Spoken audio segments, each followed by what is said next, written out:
bonjour à vous tous et toutes, bienvenue à cette pause déjeuner de la découverte du projet temporaire de la Reinerie.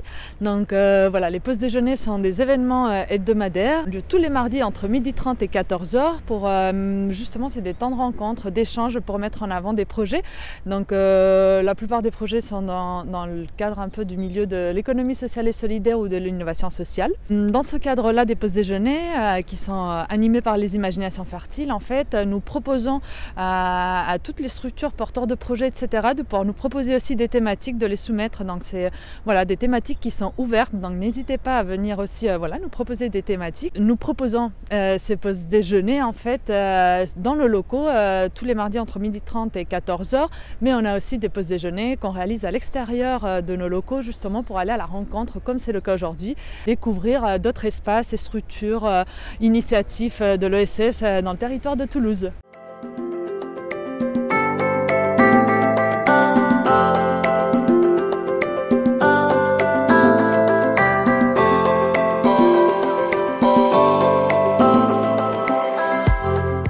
Le projet sur lequel on est, donc qui n'a pas encore de nom, hein, pour le moment on l'appelle occupation temporaire de la dalle de la place à Bâle pour pouvoir situer le lieu. L'idée c'est qu'on trouve aussi le lieu, le nom du projet de manière participative avec les structures qui seront là. Donc c'est vraiment un projet disons qui se construit au fur et à mesure et avec l'idée d'implication des uns des autres.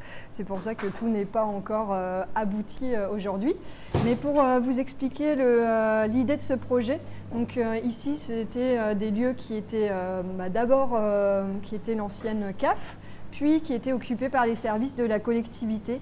Et donc dans le cadre du renouvellement urbain, ces services ont déménagé dans un bâtiment qui est juste en face, la nouvelle maison de la citoyenneté. Et ils ont déménagé cet été entre juin et septembre. Donc ce bâtiment, ces différents bâtiments, parce que du coup on est sur 4 bâtiments différents, au total ça fait 2600 m², donc c'est assez conséquent. D'ici quelques années, ils vont être démolis dans le cadre du programme de renouvellement urbain. Donc on a voilà, toutes les séries de démolitions, reconstructions, et ici ces bâtiments ils sont concernés. Donc l'idée de ce projet, c'est de se dire on a 2 ans, peut-être plus, de disponibles qu'on puisse rendre ces espaces utiles, leur redonner un usage et donc pouvoir accueillir des structures à la recherche des locaux avec l'idée que ça puisse servir pour des structures avec une démarche entrepreneuriale, donc soit des entreprises en lancement, des associations qui se développent. Donc on a vu là au cours de la visite, parfois des associations qui n'ont pas de bureau et qui ont besoin de se poser. Et du coup, une occupation temporaire, ça peut permettre d'être vraiment sur une première étape de développement avant d'être plutôt sur des locaux plus pérennes. Ou des associations qui sont à l'étroit parce qu'elles se développent, voilà, tout ça. Nous, donc on est l'agence intercalaire. Notre activité, on est spécialisé sur cette question-là d'occupation temporaire de locaux vacants. On est 6 associés au sein de l'agence avec des collègues qui sont derrière et avec plusieurs projets dans Toulouse et puis plus largement sur l'Occitanie. Et donc voilà, c'est vraiment notre vocation c'est rendre utile des espaces vacants temporairement. Sur ce cas-là, donc les propriétaires des espaces, c'est la mairie.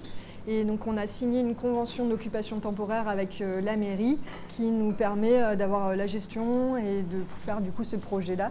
Là pour le moment c'est pour 2 ans et peut-être un peu plus en fait jusqu'à démolition.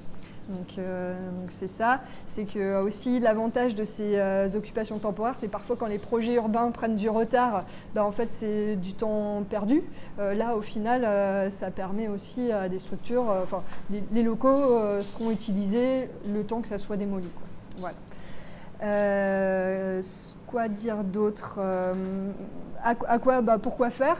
Donc il y a répondre à des besoins de structures qui cherchent des locaux. On sait que c'est très compliqué pour plein de structures de chercher des locaux. Être sur une logique vraiment de partage des charges, c'est-à-dire que c'est un peu comme une sorte de grande colocation. on prend toutes les charges du lieu, les fluides, l'entretien, et puis on divise le nombre de mètres carrés. Donc l'idée c'est de pouvoir avoir quand même des espaces à coût réduit pour les structures. Et puis voilà, d'être sur quelque chose d'assez souple. Si une structure, finalement, son activité, ça ne marche pas, c'est beaucoup moins engageant que des baux classiques où il faut s'engager sur 3 ans, 6 ans, 9 ans. Là, au bout de 2 mois, on peut dire, bon, ça ne marche pas, j'ai testé, je fais autre chose. Voilà. Et aussi, et beaucoup, en tout cas nous c'est quelque chose qui nous tient à cœur, c'est l'idée de pouvoir être sur une communauté avec beaucoup de structures qui partagent des espaces. Et donc là on a vu rien qu'avec le début de l'installation de quelques structures, il y avait Tout Success par exemple qui est à côté, qui dit ah bah tiens t'en penses quoi de mon affiche, donc tout de suite il y a des personnes qui sont à côté, qui peuvent donner des conseils. Il y a vraiment cette idée de partage et de création de liens, à la fois de liens juste de rencontres et puis de liens professionnels qui servent au développement des structures. Pour ce faire aussi, pour compléter la présentation, on a créé, et l'idée c'est de l'élargir, une association des occupants. Donc l'idée c'est de pouvoir vraiment être sur un projet participatif et du coup qui est l'association des occupants du lieu avec toutes les structures du lieu et du coup qu'on puisse être vraiment sur des moments participatifs, des décisions communes et notamment par exemple le nom du projet. Qu'est-ce qu'on choisit? On a mis un premier brainstorming, donc n'hésitez pas d'ailleurs si vous avez des idées. Et voilà. Est-ce qu'il y a d'autres espaces ouverts à d'autres acteurs du quartier plus ponctuellement oui, c'est ça. Au-delà des bureaux fixes entre guillemets? Oui. Ouais. Donc le nombre de structures à peu près c'est 25 structures, sachant que je ne compte pas l'espace de travail partagé là, dont je parlais là en haut de l'atelier B où là il pourrait y avoir une dizaine de personnes en plus.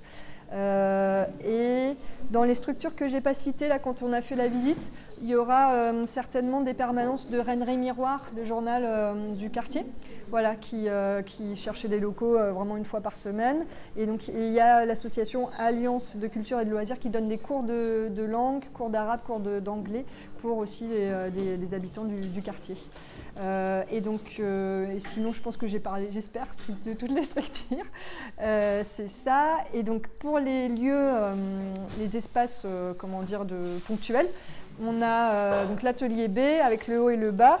Et il y a l'espace que je n'ai pas ouvert là, qui était l'ancienne ludothèque, qui est juste là sur le côté, qui est une pièce aussi qui pourra servir de réunion, à la fois pour les structures du lieu, mais aussi pour des structures de l'extérieur. C'est vrai que ça, on n'avait pas spécialement prévu au début, et en fait, on voit que c'est un gros besoin. Il y a des structures dans un lieu, puis il y a besoin de salle de réunion. Oui. Et du coup, sur l'espace partagé, c'est ouvert à quel... c'est pas le même fonctionnement après que vous avez avec les structures qui sont permanentes? Enfin, comment ça va fonctionner pour y avoir accès? Alors, c'est en cours de définition, là, on l'a pas encore complètement calé, mais il faut qu'on fixe un peu un tarif au poste de travail, un petit peu comme un espace de coworking, mais qui soit fixe, quoi. Ça serait plutôt ça. Okay. Ouais, voilà, c'est ça. Oui. Oui, voilà, c'est ça. Ouais. Oui, parce que les salles de réunion, il y aura un système de réservation, quelque chose comme ça? Oui, voilà. Ce sera payant ou pas? Oui, c'est ça. Là, c'est vrai que ce qui n'est pas évident entre le changement quand c'était mairie et puis nous, c'est que du coup, on paye toutes les charges du lieu, et notamment l'électricité et le chauffage, etc. C'est assez cher. Donc, on fait une contribution financière donc, avec des tarifs qu'on est en train de fixer. Hein. Tout est un peu en cours pour fixer. Les structures qui sont dans les locaux, elles ont accès à la salle de réunion qui est là au bout et puis à celle-là. Et puis après, on va voir un petit peu aussi, on a du mal encore à savoir à quel point ça va être utilisé. Mais l'idée, c'est vrai que c'est des bons moyens d'être en lien avec les structures du quartier, les habitants, les besoins. Enfin, voilà. La question de madame, c'est par rapport à ceux qui sont de jeunes ici. Ah, d'accord. Les associations de l'extérieur pour réserver. Ou est-ce que les salles de réunion, moyennant s'inscrire, peuvent être réservées? Alors les salles de réunion, oui, on est en train de voir pour que ça puisse être le cas. Et d'ailleurs, il y a déjà la régie de quartier là, qui utilise la salle là pour donner des cours de français pour les salariés en insertion. Donc on a commencé à le faire. La seule chose, c'est qu'il faut qu'on soit un peu rodé pour que ça soit simple et tout. Donc on n'est pas encore prêt, mais on veut le faire. Oui. Et pour la cuisine ici, disons qu'il faut ça reste un espace à disposition des structures du lieu, donc ça ne peut pas être privatisé. Mais on a plusieurs personnes qui nous ont demandé, parce que c'est sûr que c'est bien équipé pour la cuisine et tout, donc il faut qu'on voit, mais la condition, c'est qu'il faut que ça reste disponible pour les structures, pour prendre un petit café et se faire une pause. C'est intéressant cette cuisine pour faire des ateliers partagés avec des enfants ou des adultes. Hein. Et oui, c'est ça. Mais alors nous, elle n'est pas en espace recevant elle n'est pas codée en espace recevant du public. Donc voilà, moi je suis la porteuse de projet de Toulouse Espace Couture. En fait, c'est un projet qui a été porté par Première Brique. Donc toute l'étude de faisabilité s'est faite il y a 2 ans. Donc ça fait un petit moment que ce projet est en cours. Moi, j'ai commencé à peu près en septembre. Et là, voilà, donc l'occupation temporaire, pour nous, ça avait du sens puisque c'est une expérimentation un peu, cet espace couture. On sera sur l'entrepreneuriat spécifiquement des femmes, donc sur la couture évidemment. Et l'année prochaine, on espère ouvrir un atelier chantier insertion. Donc on travaille avec des partenaires sur une filière locale aussi pour relocaliser un petit peu la filière textile. Donc l'espace couture, il sera divisé en plusieurs lieux. Il y aura un grand lieu, un espace de coworking avec des machines à coudre professionnelles, où on animera des ateliers, mais plutôt à visée professionnelle d'ailleurs. Ensuite, il y aura aussi 4 à 5 couturières qui auront des espaces personnalisés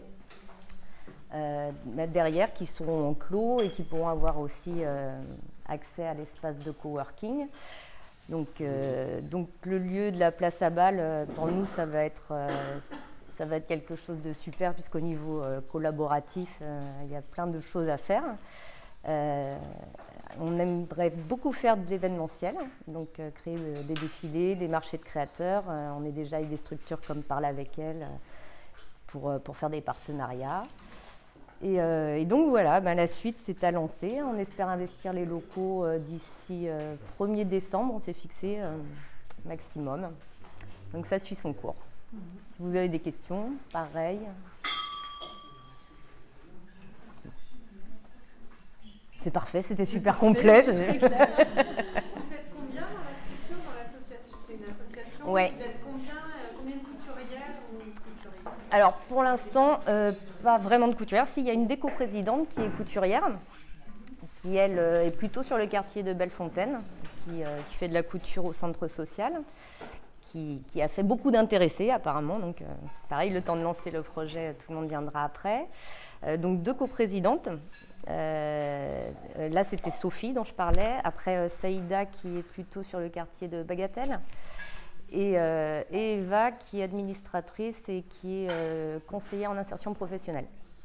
Voilà. Et après, il nous reste ces couturières à trouver qui prendront aussi lieu dans l'espace. Voilà. Du coup, je suis Mathieu Sylvestre et je suis chargé de formation à Unicité, chargé de formation civique et citoyenne.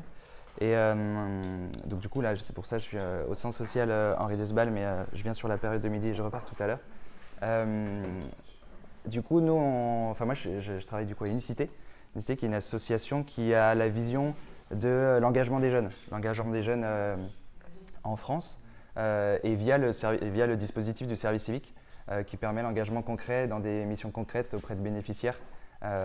Donc voilà, l'engagement des jeunes. Et nous, la spécificité, ce qu'on a vraiment notre ADN, c'est la question de la diversité des profils qu'on a. Et notamment de la diversité donc, des jeunes, mais aussi des thématiques qu'on aborde. Celles que je vous ai présentées tout à l'heure, donc le handicap, la santé, l'environnement, les discriminations, enfin, voilà, ça touche à beaucoup de domaines pour pouvoir, pour chaque jeune qui trouve sa place dans un engagement. Et du coup, nous, on les accompagne. On a 3, on a 3 volets à Unicité. Le premier, c'est l'activité cœur. Donc, par exemple, je fais partie de l'équipe cœur, j'en suis très ravi. l'équipe cœur, où on va être vraiment dans l'accompagnement de volontaires directs. Donc c'est-à-dire qu'il y a à l'heure d'aujourd'hui, on a fait rentrer il y a un mois 100 volontaires à Unicité, à Toulouse. Donc il y a 5 coordinatrices d'équipes et de projets qui sont là pour suivre les jeunes sur différentes missions et les accompagner autant sur la mission concrète que aussi sur l'accompagnement au projet d'avenir. J'en reparlerai juste tout à l'heure. Et le deuxième volet, c'est celui de l'intermédiation dont je parlais tout à l'heure. Et donc du coup, notamment, on a l'échappée des copropriétés qui était présentée tout à l'heure, et du coup on les accompagne notamment pour accompagner des jeunes en service civique, mais des structures qui n'ont pas l'agrément. Il faut avoir l'agrément de la part de l'agence du service civique pour accueillir des jeunes en service civique. Nous, on propose notre agrément et surtout derrière aussi l'expérience et l'expertise qu'on a d'accompagner des jeunes, c'est pas rien. Et donc on accompagne les tuteurs et même avant ça les structures pour créer un projet d'accueil, pour que ce soit vraiment un projet collectif de la part de la structure. Donc moi c'est ce que je faisais l'année dernière notamment. Donc voilà, on accompagne les structures, les tuteurs et aussi les jeunes qu'on voit une fois par mois, et on est vraiment là en tant que co-tuteur. Donc ce rôle d'aider à aider des jeunes, donc ça c'est un chouette rôle aussi qu'on a à Unicité. Et le troisième volet, ça peut être celui de Unicité Solidarité Entreprise. On crée des journées de solidarité entreprise pour des structures, des sociétés qui aimeraient donner du temps, leurs collaborateurs qui mettent une demi-journée ou une journée dans des actions concrètes dans de l'intérêt général. Et là, du coup, on en a fait pas mal en septembre, où du coup, on a organisé en fait tout ça pour des structures qui vont après avoir des collaborateurs qui vont faire des actions sur les mêmes thématiques d'ailleurs qu'on aborde, des thématiques d'actualité. Mais voilà ce qu'on fait à peu près à Unicité. Et du coup, on va nous essayer, peut-être pas le 1er décembre, mais plutôt mi-décembre, mi-janvier. Du coup, on avait une réunion hier, on a fait notre première réunion ici avec l'équipe, avec les 20 salariés du coup d'Unicité. C'est pour ça aussi qu'on change de locaux, avec la taille que prend ce développement avec cette vision-là, d'accueillir et d'accompagner des jeunes. Ça prend du temps. Et donc du coup, du temps, c'est aussi des personnes derrière. Donc voilà, l'équipe s'agrandit au fur et à mesure.